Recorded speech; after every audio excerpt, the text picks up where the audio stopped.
जैसा कि आप सभी को पता है कि मैं एएनएम का भी अब जो है आप लोग के लिए अभी मैं फ़िलहाल क्वेश्चन बैंक सभी ईयर्स का करा रहा हूँ। अलग अलग सालों का जो क्वेश्चन पूछे गए हैं वो मैं करा रहा हूँ। तो मेरा कोशिश है कि आप लोग को पहले मैं टोटल जो भी 5 6 7 साल हर एक सब्जेक्ट से 5 6 6 साल का जो क्वेश्चन है वो मैं आपको दे दूँ, ताकि आप लोग को आइडिया मिल जाएगा कि किस किस प्रकार से क्वेश्चन पूछे जाते हैं और कुछ ना कुछ आपको नॉलेज भी मिलेगा, ऑब्जेक्टिव्स वगैरह, क्योंकि हर एक पेपर में आपको 15-15 नंबर का ऑब्जेक्टिव पूछे जाते हैं, तो आपको वो भी नॉलेज मिलते रहेगा। तो फ़िलहाल फर्स्ट ईयर में हैं आप और एडमिशन लिए हैं एएनएम में, तो आपको ज़रूर ये सारे चीज़ों को देखना चाहिए।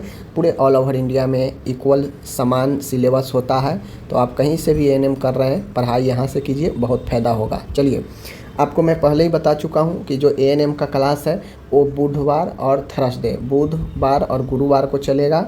देन उसके बाद जो है आपका, ठीक है ना, बुधवार और गुरुवार को चलेगा।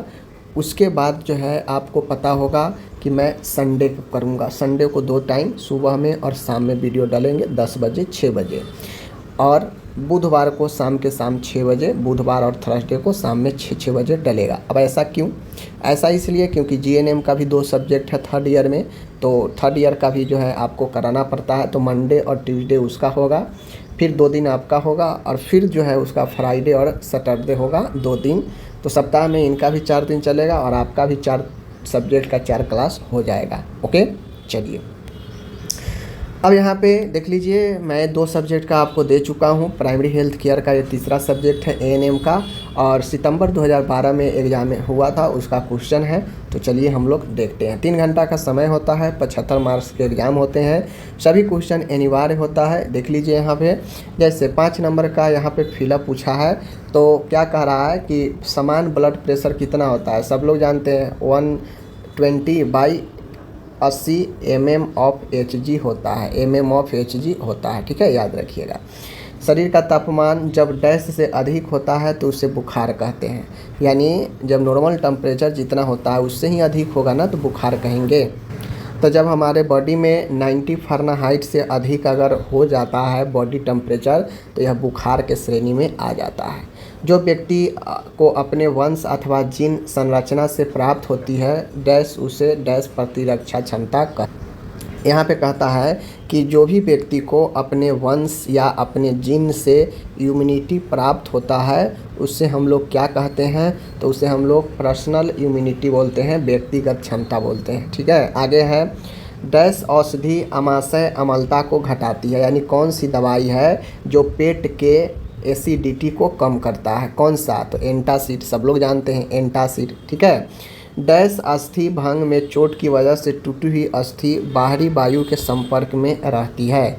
तो जो ओपन फ्रैक्चर होता है, ओपन फ्रैक्चर में हड्डी आर पार कर जाता है स्किन के, तो जब स्किन के आर पार कर जाएगा तो बाहरी चीज़ों के संपर्क में आ ही जाएगा, समझ रहे हैं ना। चलिए, ये हो गया 5 नंबर। अब यहाँ पे है मैचिंग, 5 नंबर में मैचिंग पूछता है। तो मैचिंग है, कहता है कुकुर खांसी, यानी कुकुर खांसी किससे संबंधित है, तो कुकुर खांसी जो होता है वह बर्डोटेला पर्टुसिस के कारण होता है, ठीक है। पर्टुसिस को ही हम लोग काली खांसी, कुकुर खांसी बोलते हैं। तो इसके होने वाला जो जीवाणु होता है वो बर्डोटेला पर्टुसिस होता है, ठीक है। सिम्स पोजीशन के बारे में पूछा है, तो सिम्स पोजीशन बेहोश मरीजों के लिए, ठीक है, ध्यान रखिएगा, बेहोश मरीजों के लिए सिम्स एक पोजीशन होता है। फ्लेट्स ट्यूब है, ठीक है ना, फ्लेट्स ट्यूब है। तो फ्लेट्स ट्यूब का इस्तेमाल जो है आंतों से अत्यधिक वायु को निकालने के लिए होता है। एचएस मतलब होता है सोने समय दवाई देने का एक मेथड है। निमोनिया जो कि एक वायरल आपका होता है, वे निमोनिया ध्यान रखिएगा, यह एक वायरल जो है क्या है, संक्रमण है, याद रखिएगा, ठीक है। तो ये अपन जो है 5 नंबर बिल्कुल आसान था जिसको मैंने आपको बता दिया। ओके, अब यहाँ पे आता है ट्रू फॉल्स है, सही और गलत है। 5 नंबर में कहता है कि एक्सटर्नल ब्लीडिंग में रक्त बंध का उपयोग करना चाहिए, यानी बाहर अगर रक्त स्राव बॉडी से बाहर हो रहा है तो उसमें हम लोग रक्त जहाँ से निकल रहा वहाँ पे बांधना चाहिए, तो बिल्कुल रक्त रोकने के लिए बांधना चाहिए। पेशी के दर्द युक्त संकुचन को मोच कहते हैं, यानी मस्कुलर को अगर दर्दमय संकुचन को मोच कहते हैं। देखिए होता क्या है, अगर आपका हड्डी फ्रैक्चर कर जाता है तो हड्डी में क्रैम्प आ जाता है, लेकिन स्प्रेन जो होता है, मोच जो होता है, वह आपका मसल्स का क्रैम्प होता है, ठीक है ना, मसल्स में क्रैम्प हो जाता है जिससे मांसपेशी में ऐंठन होने से दर्द हो जाता है, ठीक है। तो ये आपका होता है सही। अंतःपेशीय इंजेक्शन जो होता है, IM इंजेक्शन 45 डिग्री पर देते हैं, गलत। इन मांस में 90 डिग्री पर देते हैं। जब ग्रसनी कोई कारण से पक्षाघात ग्रस्त हो तो नली द्वारा आहार देते हैं। कहता है जब ग्रसनी एसोफेगस किसी कारण से पैरालाइज्ड हो जाए तो उसको हम बाहरी नली के उपयोग करके आहार देते हैं। तो बिल्कुल सही बात है, क्योंकि जब पैरालाइज हो जाता है तो अंग काम करना बंद कर देता है।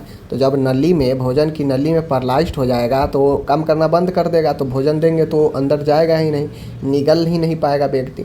तो उसके लिए नली के द्वारा हम लोग देते हैं, सही बात है। मलेरिया एनाफिलीज मच्छर के काटने से होता है, बिल्कुल मलेरिया मादा एनाफिलीज मच्छर के काटने से होता है, ध्यान रखना है, ठीक है। आगे बढ़ते हैं। अब यहाँ पे एग्जाम में ऑब्जेक्टिव्स 15 नंबर में पूछता है, किसी किसी स्टेट में हो सकता है 20 नंबर में भी पूछ ले, 10 नंबर में भी पूछ ले। तो ये डिपेंड करता है एग्जामिनर जो एग्ज़ाम ले रहा है वो कैसे क्वेश्चन सेट कर रहा है, ठीक है। अब आता है शॉर्ट क्वेश्चन। शॉर्ट क्वेश्चन भी आपके एग्ज़ाम में हो सकता है कि 25-30 नंबर में पूछे, ज़्यादा भी पूछे। तो कुल मिला के वो डिपेंड करता है कि कैसे कितना क्वेश्चन पूछ रहा है, डिपेंड करता है काउंसिल के ऊपर। देखिए शॉर्ट क्वेश्चन है, हाइपर सेंसिटिविटी एवं प्रतिरोधकता क्षमता के बारे में पूछा है। टीकाकरण तालिका बनाने के लिए कह रहा है यहाँ पे। आगे है टीबी पर हेल्थ एजुकेशन लिखना है। सिरिंज व सुई का विसंक्रमण कैसे करते हैं ये पूछ रहा है। बेकार वस्तुओं का उचित यानी बेस्ट मटेरियल का डिस्पोज कैसे करते हैं वो पूछ रहा है। रिकॉर्ड रिपोर्ट के बारे में पूछ रहा है। सर्पदंश पर प्राथमिक उपचार क्या देंगे यानी सांप काटने पर वो पूछ रहा है। समुदाय के समान स्वास्थ्य कौन कौन से हैं यहाँ पे ये पूछ रहा है। तो 8 शॉर्ट क्वेश्चन है, यहाँ से आपसे 5 का जवाब पूछ सकता है, 4 का जवाब पूछ सकता है, ठीक है ना। ये डिपेंड करता है कि काउंसिल क्या बोल रहा है। ऊपर में निर्देश रहता है, जैसे यहाँ पे निर्देश है कि किन्हीं 6 पर लिखे, दिया है 8, कोई 6 आता है उस पर लिख देना होता है। तो हो सकता है आपके एग्ज़ाम में 5 पर ही पूछे तो 5 का ही देना है जवाब, जो भी 5 आए 6 आए उसको दे देना है, ठीक है। आगे है यहाँ पे अब लॉन्ग क्वेश्चन है। यहाँ पे जो पूछा है 12 नंबर का ये क्वेश्चन है लॉन्ग, 3 क्वेश्चन का जवाब देना है 36 नंबर। लेकिन मैं आपको यहाँ पे बता देता हूँ, ध्यान दीजिएगा। यहाँ पे जो है 12 नंबर है, हो सकता है आपके एग्जाम में ये क्वेश्चन लॉन्ग वाला 10 नंबर में ही पूछे, या ये भी हो सकता है कि 2 ही क्वेश्चन पूछे 15-15 नंबर में।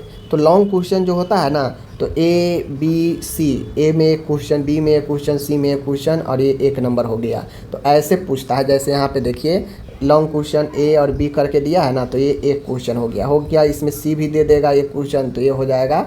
और भी पूछा जा सकता है किसी भी तरीक़ा से, ठीक है।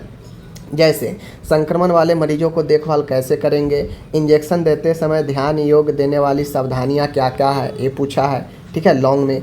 आगे है बीमारी या रोग की परिभाषा बताए, बीमारी का वर्गीकरण बताए कि कौन कौन से कितने प्रकार का बीमारी होता है।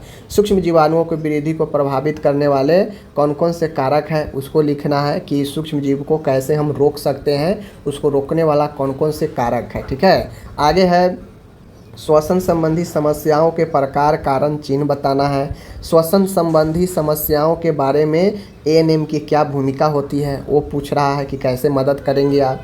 मरीज में मूत्र का उत्सर्जन रुक जाने पर ANM की क्या भूमिका होती है। उच्च रक्तचाप होने पर ANM की क्या भूमिका होती है। तो कुल मिला के क्वेश्चन अलग अलग क्वेश्चन लॉन्ग में जोड़ जोड़ के पूछता है, तो आपको इन सारे चीज़ों को पढ़ना चाहिए, समझ गए। हेल्थ एजुकेशन आपको बहुत अच्छे से आना चाहिए कि किसी भी बीमारी में कैसे हम हेल्थ एजुकेशन देते हैं, ठीक है। बाकी एक क्वेश्चन हुआ आज का, और हम लोग मिलते हैं फिर से जो है आपका चौथा सब्जेक्ट इसके बाद मैं लाऊंगा, ठीक है। शाम में 6 बजे आपका संडे है, तो शाम में 6 बजे फिर से आज वीडियो डलेगा, चौथा सब्जेक्ट, ठीक है, चाइल्ड हेल्थ नर्सिंग का। ओके, धन्यवाद।